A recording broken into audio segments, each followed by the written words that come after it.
स्वभाव जो आपका अपना है, स्वभाव, ये 9 वाइब्रेशन ही आपकी बेसिक नेचर को, आप कैसे हैं वो आपको बताती हैं, उसी को डिफाइन करती हैं ये।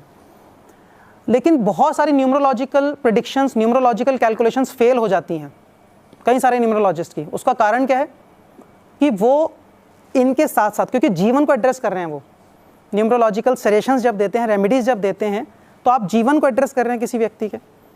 उसको एड्रेस करते हुए आपने उसके स्वभाव को तो देख लिया, लेकिन आपने ये नहीं देखा उसका सराउंडिंग क्या है, उसके ऊपर कौन कौन से प्रभाव काम कर रहे हैं। प्रभाव, प्रभाव बाहर से आने वाला भाव, स्वभाव भीतर से आने वाला भाव, स्वभाव प्रभाव। तो कौन कौन से प्रभाव उस पे, उसके इन्फ्लुएंस में वो व्यक्ति है और उसका स्वयं का स्वभाव कैसा है। ठीक, लंका में विभीषण भी थे, राक्षस भी थे, तो विभीषण का कुछ स्वभाव था, लेकिन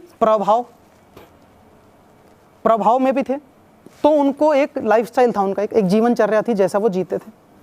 आपको कैसा जीवन जीना है, तो उसमें क्या तकलीफ आ रही है उस जीवन के मैनिफेस्टेशन में, जो डिजायर्ड लाइफ है उसके लिए क्या दिक्कत आ रही है, ग्रोथ कहाँ पे ब्लॉक्ड है। तो आपको ये देखने की जरूरत है कि स्वभाव क्या है, हम बाय डिफॉल्ट कैसे हैं, हमारा अंतर्मन कैसे है, हम नेचुरली किस तरह से व्यवहार करते हैं, और प्रभाव कौन कौन से हैं। वो प्रभाव कहाँ कहाँ से आते हैं, कई प्रकार से वो प्रभाव आते हैं। ग्रहों से आ सकते हैं, आपके सराउंडिंग स्पेस से आ सकते हैं, अर्थ एनर्जी से आते हैं। तो सराउंडिंग स्पेस और अर्थ एनर्जीज के प्रभाव को मिलाकर जो हम देखते हैं, वो that constitutes the domain of Vastushastra. Vastushastra में वो अध्ययन करते हैं कि प्रभाव क्या क्या आ रहे हैं, किन किन एक्सटर्नल इन्फ्लुएंसेस में व्यक्ति है, और उसकी इननेट स्ट्रेंथ्स क्या क्या हैं, बाय बर्थ किन किन योग्यताओं के साथ वो पैदा हुआ है। जब इस इंटरेक्शन को, जब इस नेट रिजल्ट को आप इसको कैलकुलेट कर लेते हैं कि ये तो बाय डिफ़ॉल्ट है इनके पास, ये एक्सटर्नल सराउंडिंग्स हैं, ये तो बीज है, और इस बीज को फूटने के लिए जो बाहर का मौसम है, क्या वो मौसम कंड्यूसिव है इस बीज को फूटने के लिए, इसका अंकुरण के लिए, इस जर्मिनेशन के लिए? नहीं। तो क्या मौसम को बदला जा सकता है या बीज को बदला जा सकता है?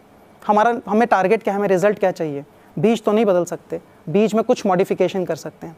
ठीक, जो मॉडिफाइड क्रॉप्स आती हैं आजकल, मौसम को हम ऑल्टर कर सकते हैं, एयर कंडीशन लगा के या ग्रीन हाउस इफेक्ट क्रिएट करके हम लोग वो मॉडिफाई कर सकते हैं। तो जब इन दो चीज़ों को मिलाकर आप चलते हैं, स्वभाव को, प्रभाव को, वो आपको आपकी सक्सेस रेट को that increases many folds. And this is the domain of numero vastu what we practice, जहाँ पे न्यूमरोलॉजी और वास्तु को हम मिलाकर स्टडी करते हैं।